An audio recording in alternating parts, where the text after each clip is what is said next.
Bonjour et bienvenue chez Saint-Cyr Automobile. Aujourd'hui, je vous explique comment fonctionne un autoradio GPS Sync sur une Ford.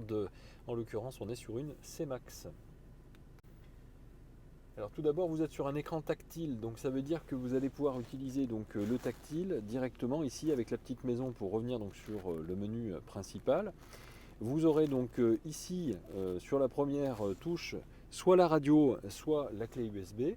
Donc là on a mis une clé USB, ici c'est allumé en rouge parce que vous êtes en train de lire la clé USB et donc vous allez pouvoir changer de piste en utilisant les petites flèches qui sont ici ou les flèches qui sont ici puisque c'est le même principe. Vous allez pouvoir aussi mettre pause si vous le souhaitez. Et puis sur le côté vous avez répété lecture aléatoire si vous souhaitez avoir le shuffle sur votre liste de lecture. Donc vous pouvez demander que ce soit à l'arrêt, uniquement sur les albums ou sur toutes les pistes par exemple, et vous validez pour la lecture aléatoire.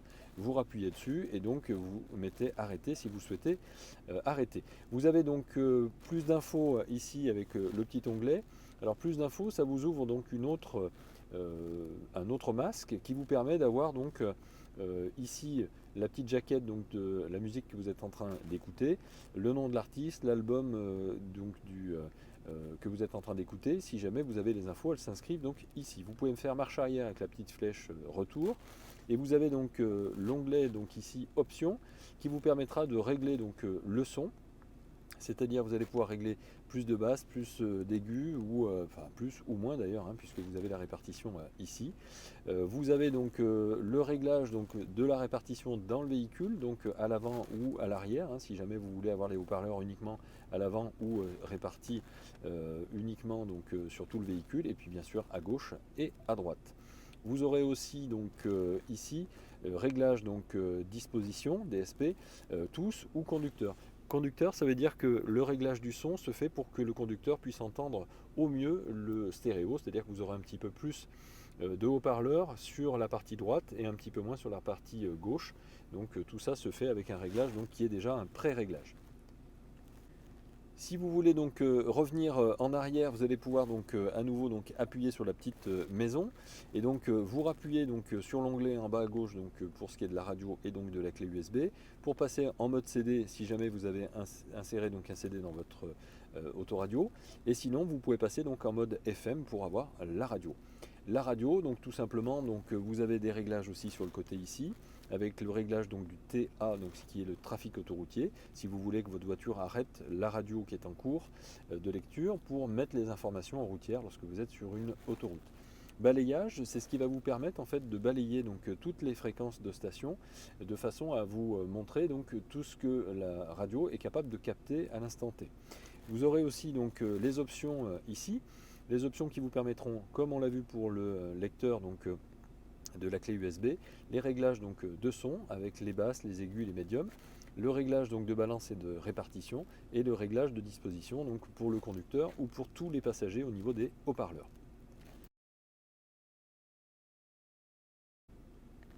Vous pourrez revenir en arrière simplement en cliquant ici sur la touche rouge qui est en bas, et vous revenez effectivement sur la radio. Dans les options, vous aurez aussi la possibilité de faire des pré-réglages, d'actualiser ou de mémoriser les pré-réglages de sauvegarde automatique. Vous aurez le texte radio qui est activé ou désactivé. Ça veut dire que lorsque vous êtes sur une radio qui vous offre la possibilité de vous donner le nom et le titre de la chanson que vous êtes en train d'écouter, ça s'affichera sur votre écran. Il faut que ce soit activé. Et régional, c'est pour avoir la possibilité de lire et de recevoir les radios régionales et pas seulement les radios nationales comme Chéri FM, RTL2. Si jamais vous souhaitez avoir plusieurs possibilités de mémorisation, vous avez 6 mémorisations sur FM1, FM2 et vous avez FM AST, et à chaque fois vous allez pouvoir enregistrer une mémorisation. Si par exemple France Inter comme est ici vous convient pas, vous allez chercher une autre fréquence, et dès que vous avez la fréquence qui vous convient, vous laissez le doigt appuyer dessus et vous allez mémoriser. Voyez, vous laissez le doigt longtemps jusqu'à ce que le nom change, et ça veut dire que vous avez mémorisé en numéro 1 énergie. Maintenant, si vous voulez écouter donc la musique depuis votre téléphone portable et que vous avez associé un téléphone en Bluetooth, il vous suffira d'aller chercher ici donc l'onglet Bluetooth et à ce moment-là, donc le téléphone va se mettre en route et vous aurez donc la lecture de la musique depuis votre téléphone. Et comme pour la lecture d'une clé USB, comme on l'a vu tout à l'heure, vous aurez donc le changement de piste qui est possible soit avec les petites touches qui sont ici, soit avec les petites touches qui sont donc sur l'écran directement.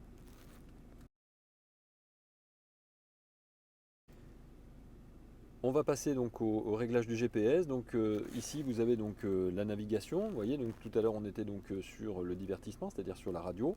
Vous avez en haut à gauche le téléphone et là vous avez une navigation. Donc vous pouvez cliquer donc sur la partie en haut à droite. Vous validez effectivement le fait que vous êtes responsable de l'utilisation de ce dispositif. Si vous êtes en train de rouler, c'est dangereux, donc on vous en avertit. Vous avez donc toujours en haut à gauche, en haut à droite pardon, parce que vous avez donc cliqué sur la navigation, vous avez destination ici, et donc ça c'est pour créer une nouvelle destination. Pour créer une nouvelle destination, vous allez donc sur adresse, parce que vous connaissez l'adresse de destination, et à ce moment-là, vous allez taper donc en premier, vous voyez c'est en vert la ville. Alors si vous voulez par exemple aller à Annonay, vous cliquez donc sur les lettres qui correspondent à la ville. Il va vous laisser apparaître en blanc toutes les lettres qui sont disponibles et les autres vont être grisées parce que dans son répertoire, il ne connaîtra que ces lettres-là. Donc là, j'ai tapé Anon, il me manque le A et le Y, et là, il me propose 5 villes qui portent le nom qui commence par Anon. Et donc là, en l'occurrence, Annonay. Ça, c'est un raccourci pour ne pas être obligé de taper le nom de la ville en complet. Ensuite, il vous a mis en vert donc le numéro, enfin le nom de la rue. Il vous suffira de mettre donc le nom de la rue. Moi, le conseil que je vous donne, c'est on va prendre une rue longue comme la rue Pierre de Coubertin à Annonay. Il vous suffira de taper simplement Pierre. En tapant Pierre, vous avez quand même assez peu de rues qui vont commencer et qui vont porter ce nom. Et une fois que vous avez fait ça, vous voyez, donc il va vous rentrer directement, il vous rédige directement les possibilités. Et vous cliquez sur 2 et vous retrouvez effectivement ici Pierre de Coubertin. Ça vous évite de taper donc le nom de la rue en complet. Soit vous tapez le numéro parce que vous connaissez le numéro, soit vous ne connaissez pas le numéro, et à ce moment-là, vous y allez directement. Il vous dit que il n'a pas le numéro, donc vous validez malgré tout. Il fait sa recherche, et là, il va vous proposer donc la destination finale. Dans cette destination, il vous fait 3 propositions. Définir comme destination, ce qu'on veut, définir comme point de passage, ou sauvegarder dans favoris. Si par exemple, vous souhaitez garder effectivement cette adresse en mémoire parce que vous allez y retourner souvent, vous pouvez donc le sauvegarder dans les favoris, en cliquant simplement donc ici. Une fois que vous avez fait ça, vous pouvez ensuite le définir comme destination. Quand vous avez fait la définition de la destination, il fait le calcul. Veuillez vous rendre sur la route marquée et ensuite le guidage commencera. Voilà, et le calcul fait qu'il vous reste 8,6 km pour arriver. 15h48 c'est votre heure d'arrivée. Ici sur la carte vous allez pouvoir couper ou mettre le son, vous allez pouvoir zoomer ou dézoomer, demander un zoom automatique, ça veut dire que dès que vous allez arriver à un rond-point par exemple, ça va zoomer la carte automatiquement pour que vous puissiez mieux voir les sorties. Et puis vous êtes en cours de route là avec la petite voie en jaune.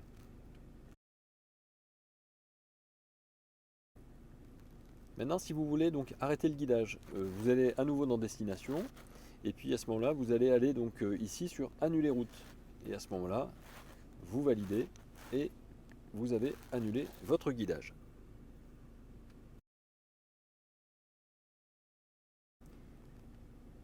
Si vous voulez retourner donc à une destination que vous avez déjà créée, vous allez à nouveau dans destination, et vous allez donc pas dans adresse, mais dans destination précédente. Une fois que vous avez cliqué là-dessus, vous avez votre rue Pierre de Coubertin qui s'affiche ici. Et si enfin vous voulez donc supprimer cette destination, vous cliquez sur supprimer, oui, et votre destination est définitivement supprimée. Dans le GPS, vous avez des petites choses qui sont sympas, qui sont notamment donc là le point d'intérêt. Les points d'intérêt, c'est quoi? C'est la possibilité, sans connaître l'adresse, de vous diriger vers quelque chose qui peut vous intéresser. Alors ça peut être les stations-service, les stationnements, les restaurants, les hébergements comme les hôtels, etc. Donc vous avez des catégories, soit les favorites, soit toutes les catégories, ou soit les catégories récentes que vous avez récemment utilisées. Lorsque vous allez dans toutes et que vous cherchez par exemple une station-service, il vous suffira de cliquer dessus pour demander, moi je cherche une station-service où il y a du gasoil. Lui il fait la petite recherche dans sa cartographie et il va vous proposer donc différentes stations. Et vous savez désormais que vous avez Avia à 4 km, Carrefour à 4,2 km, etc. Ça vous permet de vous diriger sans connaître l'adresse de la destination.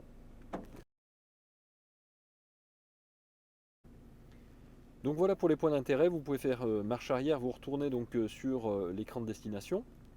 Vous avez donc aussi les favoris, puisque tout à l'heure on a mis donc la rue de Pierre de Coubertin donc en favori. Si vous souhaitez aussi la supprimer, vous pouvez donc le supprimer. Vous avez vu, il y avait l'onglet donc modifié si jamais vous souhaitez donc rajouter par exemple un numéro à cette destination favori. Vous avez donc ensuite et enfin les latitudes et longitudes. Si quelqu'un vous donne son adresse, ce qui est peu courant, avec la latitude et la longitude, vous pouvez rentrer vos coordonnées donc dans ce masque-là.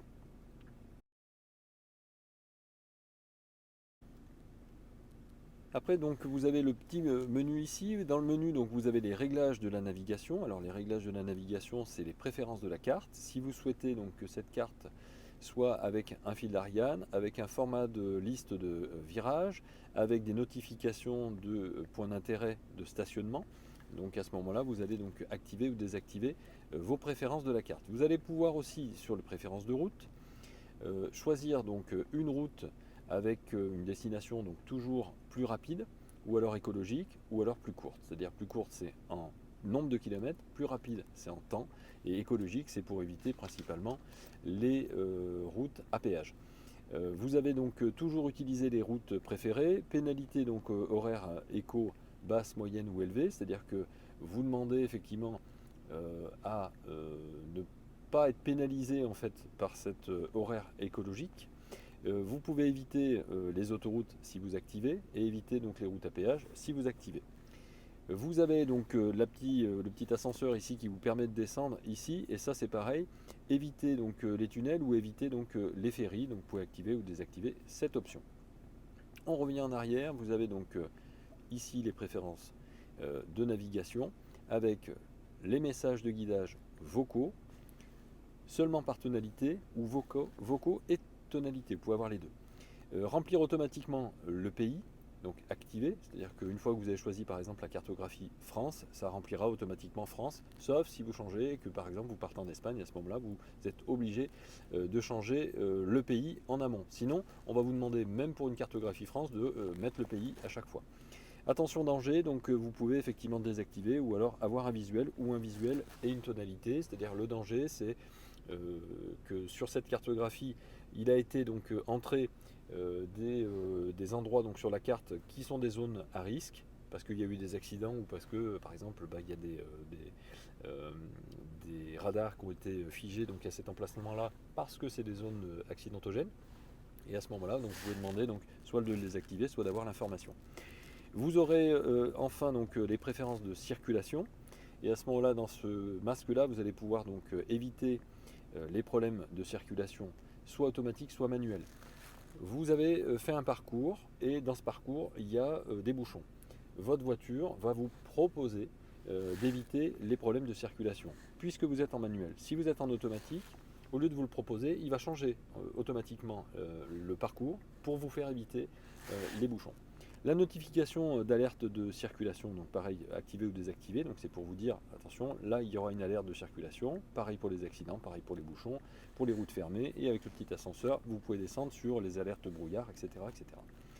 Donc vous allez pouvoir donc avoir toutes ces informations si vous les avez activées. Régions à éviter. Vous pouvez ajouter des régions que vous souhaitez éviter. Alors, ça marche bien par exemple pour la Suisse, parce qu'il y a des régions où vous êtes obligé de prendre la vignette pour l'autoroute. Et bien, par exemple, vous allez pouvoir donc sortir de cette problématique en ajoutant la région à éviter. On revient en arrière, dans le menu, ici, hop, On avait donc les réglages de la navigation. Vous allez pouvoir aussi demander le silence pendant le guidage. Vous allez pouvoir aussi, donc, pour la circulation ici, avoir donc les notifications. Ici, vous avez donc toute circulation ou circulation devant. Donc aucun incident circulation rapporté, c'est-à-dire que sur le parcours que vous avez défini, votre voiture peut vous dire si à l'heure actuelle il y a des incidents sur la route. Donc c'est comme ça que vous êtes informé. Pour les notifications, on va donc retrouver effectivement toutes les notifications qui vous ont été faites, qui seront répertoriées ici. Vous allez pouvoir les supprimer si vous le souhaitez. Là, vous avez un petit calendrier. Là, ensuite, vous avez donc les applications d'aide, d'appel, de détresse. Et là, vous pouvez donc installer des applications ou faire la mise à jour de cette application si jamais vous êtes raccordé au Wi-Fi. Je vous ferai un petit paragraphe là-dessus.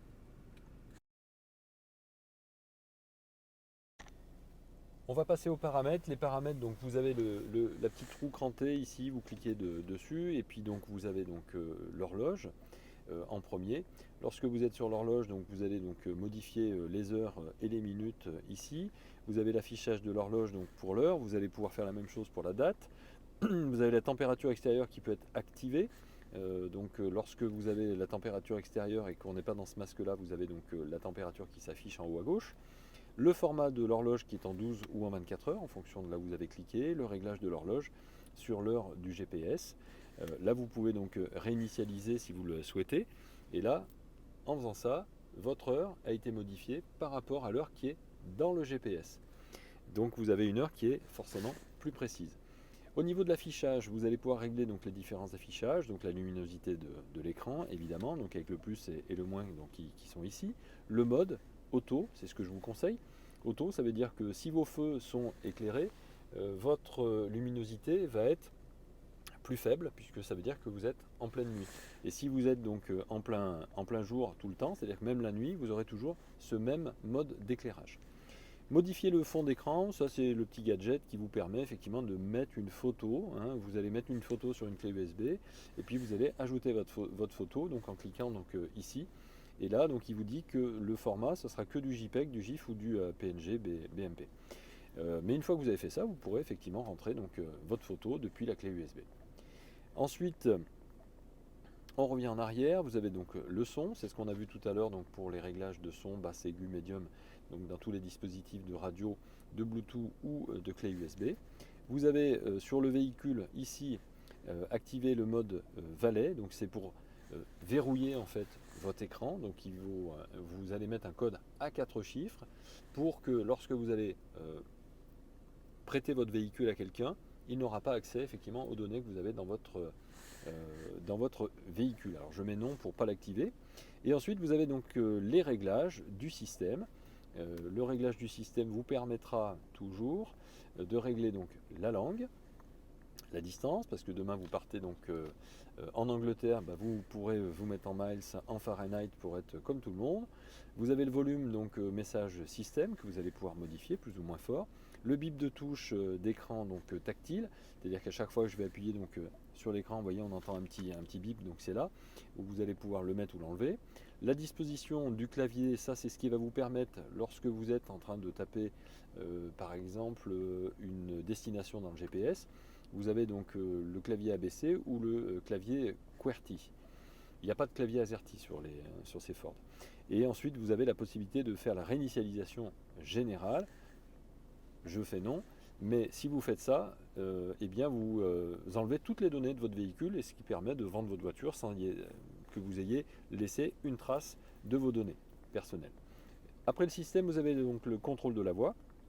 Donc pareil, donc vous avez donc différents réglages pour les messages de confirmation, la liste voyez, des médias, la liste du téléphone, le contrôle du volume de la voix. Là vous allez pouvoir donc régler voilà, tout ça ici.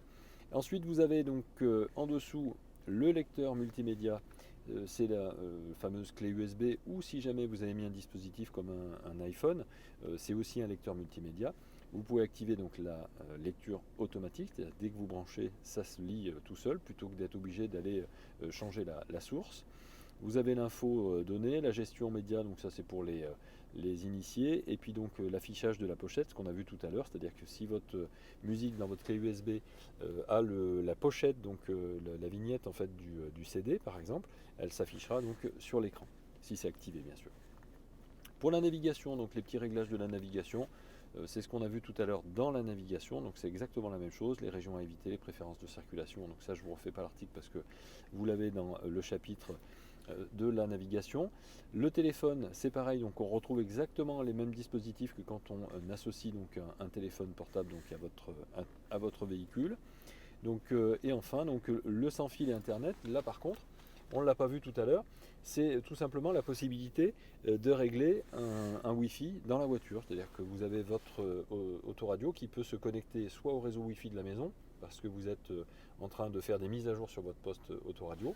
Et donc vous pouvez donc activer donc, ce Wi-Fi, et donc automatiquement il va rechercher les réseaux Wi-Fi à proximité.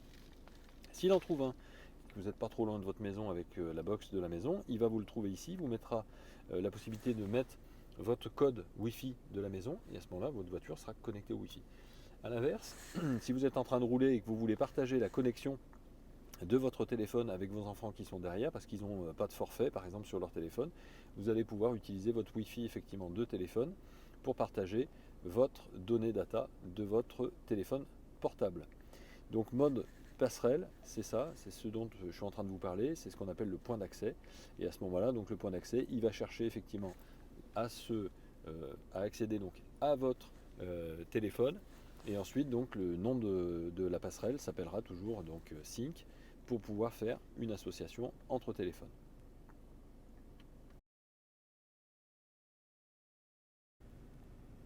Voilà, j'ai cliqué sur la maison, donc on revient donc sur l'écran principal et là vous avez donc en bas à droite la climatisation. Il vous suffira simplement de cliquer donc sur le bouton plus ou moins pour régler donc la température.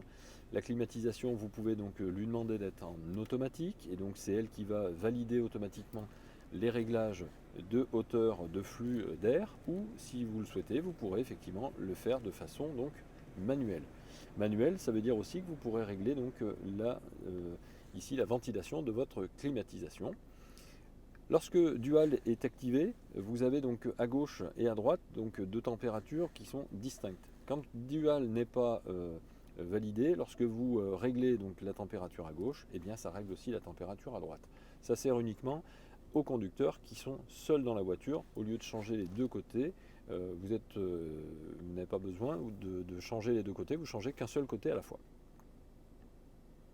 Donc voilà pour la climatisation. Le reste, hein, bien sûr, c'est la possibilité de mettre au maximum la ventilation sur le pare-brise lorsque vous voulez dégivrer le pare-brise avant pour l'hiver, ou sinon donc le recyclage de l'air de votre véhicule pour pas qu'il y ait d'air qui rentre depuis l'extérieur parce que vous avez un air par exemple qui est pollué. Voilà, j'espère que ça vous aura été utile. Bien sûr, nous restons à votre disposition. Si vous avez des questions, laissez-nous un petit commentaire. On répond à tout le monde. Vous l'aurez compris, ce n'est pas notre métier de base, bien sûr, mais on fait ça pour nos clients à la base. Et puis finalement, on se rend compte qu'il y a beaucoup de gens qui nous réclament d'autres vidéos pour savoir comment fonctionne leur voiture. Donc, on est à votre disposition. C'est un vrai plaisir de pouvoir vous aider. À très bientôt.